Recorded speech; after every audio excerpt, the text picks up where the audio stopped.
Welcome to ಸವಿನಿಷ್ಠಾ cooking. ಇವತ್ತು ಸೂಪರಾಗಿರೋ ಒಂದು ತಿಂಡಿ ಜೊತೆಗೆ ಬಂದಿದ್ದೀನಿ. ಸೊ ಇಲ್ಲಿ ನೋಡ್ಬೋದು ಏನೇನು ತೊಗೊಂಡಿದ್ದೀನಿ ಅಂತ ಒಂದ್ಸರಿ ಕಣ್ಣಾಡಿಸ್ಕೊಂಬಿಡಿ. ಇಲ್ಲಿ ಖಾರ ಬಟ್ ಮಾಡೋದಕ್ಕೆ ಎಲ್ಲ ತೊಗೊಂಡಿದ್ದೀನಿ. ಸೊ ನೋಡಿ ಫ್ರೆಂಡ್ಸ್, ಎಲ್ಲ ರೆಡಿ ಮಾಡಿ ಇಟ್ಕೊಂಡಿದ್ದೀನಿ. ಸೊ ಈ ಥರ ಮಾಡಿ ಜೋಡಿಸಿ ಇಟ್ಕೊಂಡ್ರೆ ನಮಗೆ ಮಾಡೋದಕ್ಕೆ ತುಂಬ ಈಸಿ ಆಗುತ್ತೆ. ಸೊ ಟೈಮ್ ಸೇವಿಂಗ್ ಮಾಡ್ಬೋದು. ನೋಡಿ ಎಲ್ಲ ಕಟ್ ಮಾಡಿ ಇಟ್ಕೊಂಡಿದ್ದೀನಿ. ಸೊ ಮಾಡೋದು ಹೇಗೆ ಅಂತ ನೋಡ್ಕೊಂಬರೋಣ ಬನ್ನಿ. ಮೊದಲು ಸ್ಟವ್ ಹಚ್ಕೊಂಡ್ಬಿಟ್ಟು ಇವಾಗ ಒಂದು ಚಿಕ್ಕ ಪಾತ್ರೆ ಇಡ್ತಾಯಿದ್ದೀನಿ. ಸೊ ಸ್ವಲ್ಪ ನೀರು ಹಾಕ್ಬಿಟ್ಟು ಇದಕ್ಕೆ ತರಕಾರಿ ಬೇಯಿಸ್ಕೋಬೇಕು. ಸೊ ಆಲೂಗಡ್ಡೆ, ಬೀನ್ಸು, ಕ್ಯಾರೆಟು ತೊಗೊಂಡಿದ್ದೆ. ನೀವು ಯಾವ್ದು ಬೇಕಾದರೂ ಹಾಕ್ಕೋಬೋದು. ಇಲ್ಲಿ ಬಟಾಣಿ ಕೂಡ ಹಾಕ್ಕೋಬೋದು. ಸೊ ನಾನಿಲ್ಲಿ 3 ತರಕಾರಿ ತೊಗೊಂಡಿರೋದು.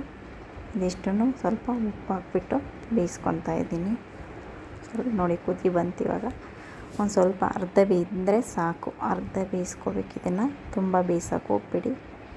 ನೋಡಿ ಫ್ರೆಂಡ್ಸ್, ಇವಾಗ ಒಂದು ಪಾತ್ರೆ ಇಟ್ಕೊಂಡಿದ್ದೀನಿ. ಸೊ ಇದಕ್ಕೆ ಸ್ವಲ್ಪ ಎಣ್ಣೆ ಹಾಕ್ಬಿಟ್ಟು ರವೆನ ಹುರ್ಕೊತಾ ಇದ್ದೀನಿ. ನಾನಿಲ್ಲಿ 1/4 ಕಪ್ ರವೆ ತೊಗೊಂಡಿದ್ದೀನಿ.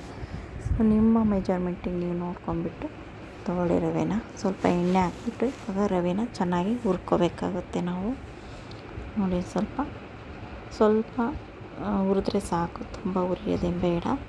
ಸೊ ರವೆ ಹುರಿದಿದ್ದಾಗಿದೆ. ಸೊ ಅದೇ ಬಾಣಲಿಗೆ ಮತ್ತೆ ನಾವು ಸ್ವಲ್ಪ ಎಣ್ಣೆ ಹಾಕ್ಬಿಟ್ಟು ಒಗ್ಗರಣೆ ಮಾಡ್ಕೋಬೇಕು ಇವಾಗ. ಸೊ ಅದೇ ಪಾತ್ರೆಗೆ ಇವಾಗ ಎಣ್ಣೆ ಕಾಯಲಿಕ್ಕೆ ಎಣ್ಣೆ ಹಾಕ್ತಾಯಿದ್ದೀನಿ. ಸೊ ನೆಕ್ಸ್ಟ್ ಫಸ್ಟು ಉದ್ದಿನಬೇಳೆ, ಕಡಲೆಬೇಳೆ ಹಾಕೋಣ. ಇದು ಉದ್ದಿನಬೇಳೆ, ಕಡಲೆಬೇಳೆ ಹಾಕಿ ಸ್ವಲ್ಪನೇ ಹಾಕೋದು ಸಾಕು. 1 ಸ್ಪೂನ್ ಹಾಕ್ಕೊಳ್ಳಿ ಸಾಕು. ನೆಕ್ಸ್ಟು ಜೀರಿಗೆ, ಸಾಸಿವೆ ಹಾಕ್ತಾಯಿದ್ದೀನಿ. ಸೊ ಎರಡನ್ನೂ ಕ್ಲೀನಾಗಿ ಮಿಕ್ಸ್ ಮಾಡ್ಕೋಬೇಕು. ಸ್ವಲ್ಪ ಫ್ರೈ ಮಾಡ್ಕೋಬೇಕು ನಾವು. ನೆಕ್ಸ್ಟ್ ಬಂದುಬಿಟ್ಟು ಮೆಣಸಿನ್ಕಾಯಿ ಹಾಕಿ ಸ್ವಲ್ಪ ಫ್ರೈ ಮಾಡ್ಕೋಬೇಕಾಗುತ್ತೆ ನಾವು. ಆಮೇಲೆ ಕರಿಬೇವಿನ ಸೊಪ್ಪು ಹಾಕಬೇಕು. ನೋಡಿ ಕರಿಬೇವಿನ ಸೊಪ್ಪು ಚಟಪಟ ಅಂತ ಸಿಡಿದಾಯಿತು. ಸೊ ಇವಾಗ 2 ಈರುಳ್ಳಿ ಕಟ್ ಮಾಡ್ಕೊಂಡಿದ್ವಲ್ಲ ಅದನ್ನು ಕೂಡ ನಾವು ಎಣ್ಣೆಯಲ್ಲಿ ಚೆನ್ನಾಗಿ ಫ್ರೈ ಮಾಡ್ಕೋಬೇಕಾಗತ್ತೆ. ಸೊ ನೆಕ್ಸ್ಟ್ ಬಂದುಬಿಟ್ಟು ಶುಂಠಿ ತುರಿದಿಟ್ಟಿರೋದು ಹಾಕ್ತಾಯಿದ್ದೀನಿ. ಇಲ್ಲಿ ಶುಂಠಿ ಹಾಕೋದ್ರಿಂದ ಚೆನ್ನಾಗಿರುತ್ತೆ ಫ್ಲೇವರು. ನೆಕ್ಸ್ಟ್ ಬಂದುಬಿಟ್ಟು ಟೊಮೊಟೊ ತೊಗೊಂಡಿದ್ದೀನಿ. ಟೊಮೊಟೊ ಬಂದುಬಿಟ್ಟು 3 ಟೊಮೊಟೊ ತೊಗೊಂಡಿದ್ದೀನಿ. ನಿಮ್ಮ ರವೆ ಎಷ್ಟು ತೊಗೊಂಡಿರ್ತೀರ ಅದ್ರ ಸರಿಯಾಗಿ ಹಾಕ್ಕೊಂಡು ಮಾಡ್ಕೊಳ್ಳಿ. ನೆಕ್ಸ್ಟು ರುಚಿಗೆ ತಕ್ಕಷ್ಟು ಉಪ್ಪು ಹಾಕ್ಕೊತಾ ಇದ್ದೀನಿ ನಾನಿಲ್ಲಿ. ಅದನ್ನು ಕೂಡ ಚೆನ್ನಾಗಿ ಫ್ರೈ ಮಾಡ್ಕೋಬೇಕಾಗತ್ತೆ ನಾವಿಲ್ಲಿ. ನೆಕ್ಸ್ಟು ಹುಣಸೆಹಣ್ಣು ತೊಗೊಂಡಿದ್ದೆ. ಹುಣಸೆಹಣ್ಣು ಟೊಮೊಟೊ ಕಡಿಮೆ ಹಾಕೋದ್ರಿಂದ ಸ್ವಲ್ಪ ಹುಣಸೆಹಣ್ಣು ಹಾಕ್ಕೋಬೇಕಾಗತ್ತೆ ನಾವಿಲ್ಲಿ. ಸೊ ಬೇಡ ಅಂದರೆ ಲೆಮನ್ ಕೂಡ ಹಿಂಡ್ಕೋಬೋದು ಅದು. ನೋಡಿ ಇವಾಗ ನಿಂಬೆಹಣ್ಣು ಹಾಕ್ಬಿಟ್ಟು ಚೆನ್ನಾಗಿ ಫ್ರೈ ಮಾಡ್ಕೊಂಡು ನೆಕ್ಸ್ಟ್ ಇಲ್ಲಿ ಖಾರ ಪುಡಿ, ಅರಶಿನ ಪುಡಿ, ಸ್ವಲ್ಪ ಗರಂ ಮಸಾಲ ತೊಗೊಂಡಿದ್ದೀನಿ. ಅದನ್ನು ಕೂಡ ಹಾಕಿಬಿಟ್ಟು ನಾವಿಲ್ಲಿ ಸ್ವಲ್ಪ ಫ್ರೈ ಮಾಡ್ಕೋಬೇಕಾಗುತ್ತೆ. ಮೀಡಿಯಮ್ ಫ್ಲೇಮ್ ಇಟ್ಕೊಂಡು ನಾವಿಲ್ಲಿ ಫ್ರೈ ಮಾಡ್ಕೋಬೇಕು.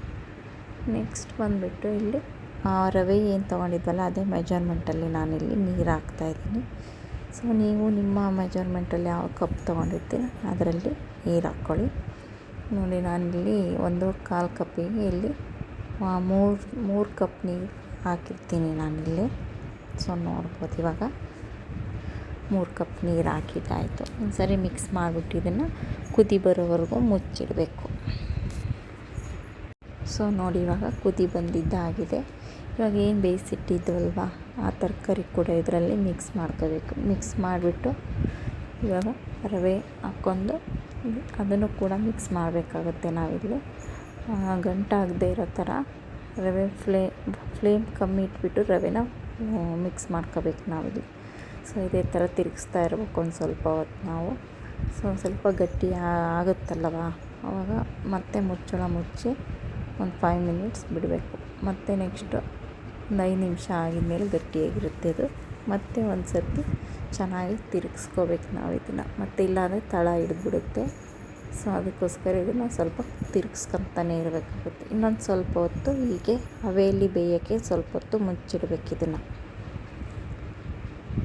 ನೋಡಿ ಇವಾಗ ಖಾರ ಬಾತ್ ರೆಡಿಯಾಗಿದೆ. ಸ್ವಲ್ಪ ಇದಕ್ಕೆ ಕೊತ್ತಂಬರಿ ಸೊಪ್ಪು ಮತ್ತು ಕೊಬ್ಬರಿ ಏನು ತುರಿದು ಇಟ್ಕೊಂಡಿದ್ವಲ್ಲ ಹಸಿ ಕೊಬ್ಬರಿ ಹಾಕಿದರೆ ತುಂಬ ಚೆನ್ನಾಗಿ ಟೇಸ್ಟ್ ಇರುತ್ತೆ.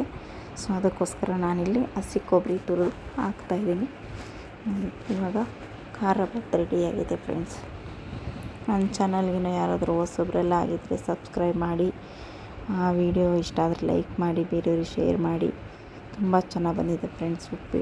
ಏನಂತಾರೆ ಇದು ಖಾರ ಬಾತು ಸಖತ್ತಾಗಿ ಬಂದಿದೆ. ಸೊ ನೋಡಿ, ನೀವು ಕೂಡ ಇದೇ ಥರ ಮಾಡ್ಕೊತೀನಿ. ಟೇಸ್ಟ್ ಮಾತ್ರ ಸಖತ್ತಾಗಿರುತ್ತೆ.